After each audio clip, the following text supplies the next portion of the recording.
One is a new nation, hardly 200 years old, little more than 200 years. Existence of United States of America, maybe 200 years old since independence, but really it is only 100 years or 120 years where really in a focused way they started building this nation. When you talk about India, for us, recent times means 5,000 years. In India, people in their conversations, they say, you know what happened recently in our history? They're talking about 2,000–3,000 years. So these are completely two different ways of looking at it. There is immense value to both, immense. Because of the newness of their existence, the American people, I'm not talking today, when they came here and they trying to figure out in a new land what to do, they did whatever was needed for their given situation, for them to go on. Where individual aspiration was the main thing. Nobody thought of a nation when they came here. They were only thinking of their own ranch or whatever they call it, a piece of land. They thought they have broken away from the nation of being England or Scotland or Ireland or maybe even Germany and France and wherever they came from. But largely these three nations probably to begin with. They really thought they have broken away from the bondage of nationhood. That's what the debate is still going on about the right to bear arms, because people did not think they're going to make one more nation which is so tight like England of that time. They thought they're just going to live here free. But slowly, for practical reasons, one understands, without organization, individual enterprise slowly will work against each other. If we don't have a war, we will have a family feud. Family feuds in this country were like wars, isn't it? It went on and on for generations. Because it is the same thing. Somewhere you have to fix the boundary. Still human beings have not come to a place where in this world we can simply live without a boundary. We've not come to that place. At least those who claim they're educated, at least in your minds and hearts, you must remove the boundaries. Geographically, still there are boundaries, we cannot remove those boundaries. If you suddenly remove those boundaries, there will be a total upheaval of things.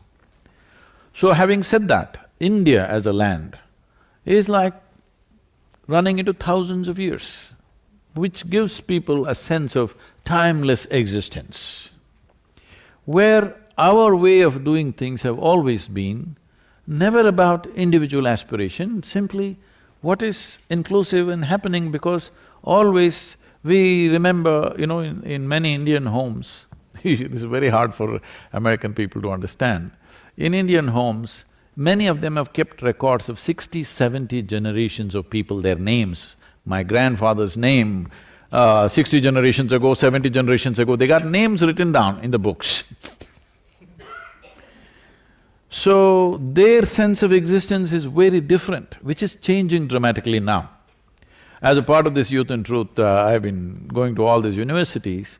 Recently, when I was in Delhi 5 days ago, they were asking me, Sadhguru, when you were a youth, how things were, what were you thinking? And today, how the youth are, what do you think is the difference?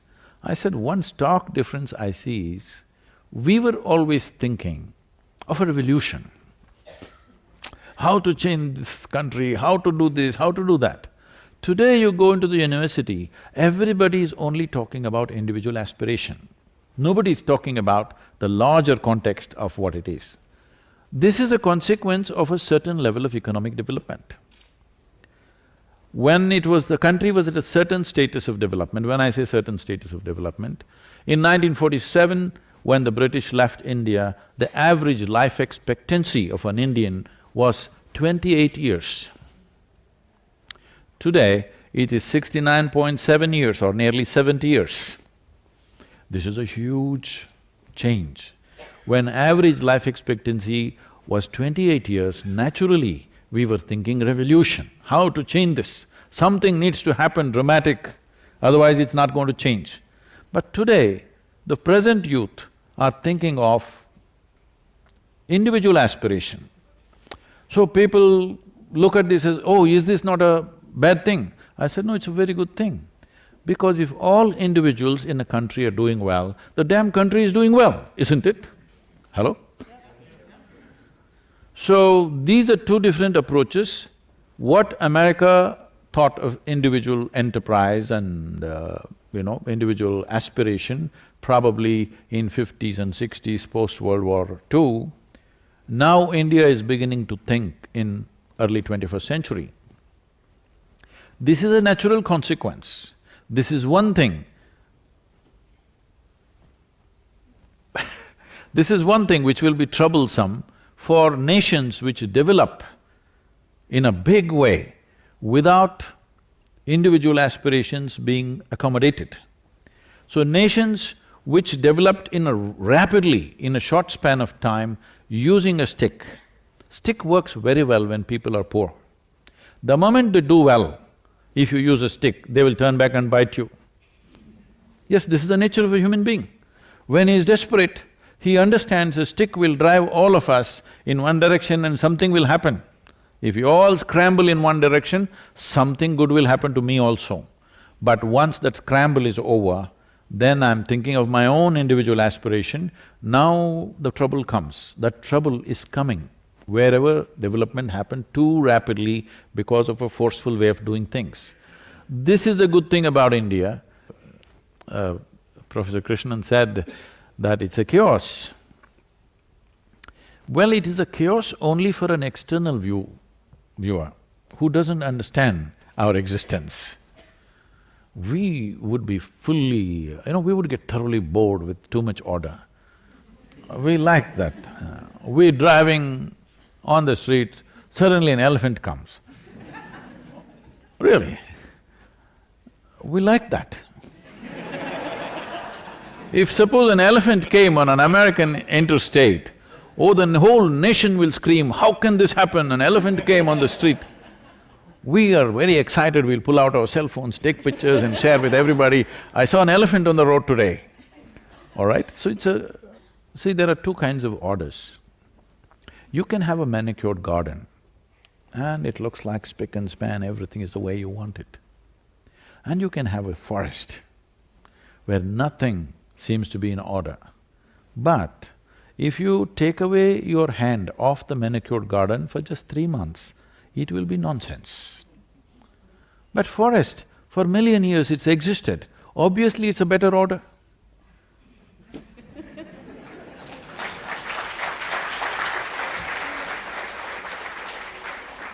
It is just that to live in the forest, you need different kinds of skills. Yes. Well, once in a way you get eaten by a tiger, but you travel all the way to Africa or India to see a lion or a tiger.